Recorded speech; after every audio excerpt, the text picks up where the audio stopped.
Next up is me. This is the bit I really hate. I'm going to be talking about the unexpected nature of adventures. Adventure, I think, it's a bewitching and magical thing, and I suppose that's why all of us in some way are here tonight. We dream of adventure.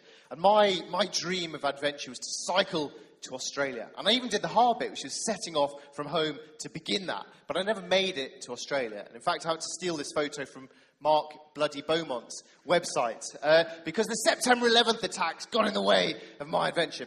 I know they had a bigger impact on other people, but for me, this was an annoying thing. I got to Istanbul, and suddenly my scenic ride through Afghanistan didn't seem like such a fun idea, and I found myself turning right and riding, instead of to Sydney, to Cape Town. Who knows how my life might have turned out had it gone as planned. Later in that ride around the world, I was cycling through Canada, and I came across a forest fire the size of Wales. I was obsessed with cycling every inch of the way around the world I could, so I was gutted by this when I had to take a canoe down the river. I thought the trip was a failure. I was really beating myself up, but it made it so much more of an exciting experience. I spent 5 years trying to launch an expedition to the South Pole with Ben Saunders, who you'll be hearing in the second half, but we got credit crunch trying to raise money, and we sat in the pub having to postpone the trip for a year. It was gutting. We were fit, we trained hard, and suddenly had 2 months with nothing to do. So I swapped snow for sand and disappeared off to walk across the empty quarters, swapping something big, stupid, heavy, and cold for something big, stupid, heavy, and hot. I'd never planned to do this at all. It was a pretty spontaneous project, but it was a fabulous thing in the end. It actually turned out to be about 500 times cheaper than going to the South Pole as well. 2 years ago, I decided to walk across Spain playing my violin with no money or no credit card. It was going to be a beautiful, poetic adventure. Unfortunately, I quickly learned that the violin cannot be quickly learned, and I was terrible at the violin, and I was going to starve to death, and this was a ridiculously stupid idea, and I really regretted every thought of it.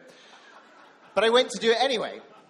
Why did I do it anyway? I did it because, well, partly the whole vulnerability of this became the whole point of it, but also the best adventures are the unexpected ones. As you hear from the talks tonight, the stuff that goes wrong is often the interesting side of adventure, and we all have constraints and limitations in life, and I think it's quite good just to accept them into your adventures.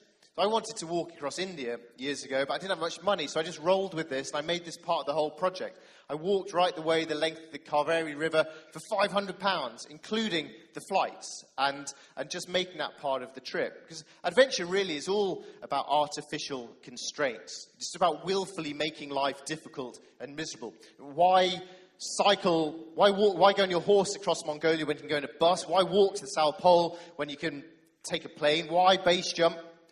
Why base jump? But generally speaking, why it's just about willfully making it hard. So you don't have to spend much money.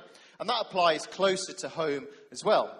A friend and I spent a couple of days out in a cave not too far from London, just living off the land with foraging, collecting firewood, just being in the outdoors. No phones, no watches, just time away. And returning home just felt like I'd been away for far longer than that.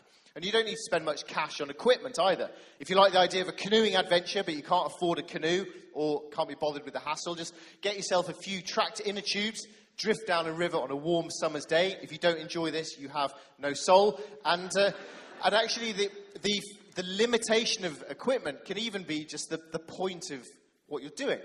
When I first learned how to make a camping stove out of a drinks can, I was so amused by this prospect that I decided to test it out on top of the highest mountain in England. And there I was, up on top of Scafell Pike for the night, homemade stove, lukewarm cup of tea, very uncomfortable sleep. I felt like the king of the world. So really it doesn't matter where you go at all. I came up with the idea of cycling from where my dad had been born in Leeds to the house where my mum had been born in Liverpool. No one in the world will be interested by this except for me. But that kind of is what made it a special journey for me. All you really need to do is think of a reason to go from point A to point B. That's all you have to do, and the adventure will take care of itself after that. I was disappointed there were no blue plaques on those houses, but it was a very interesting experience for me. I can't remember what's next. Oh, yes.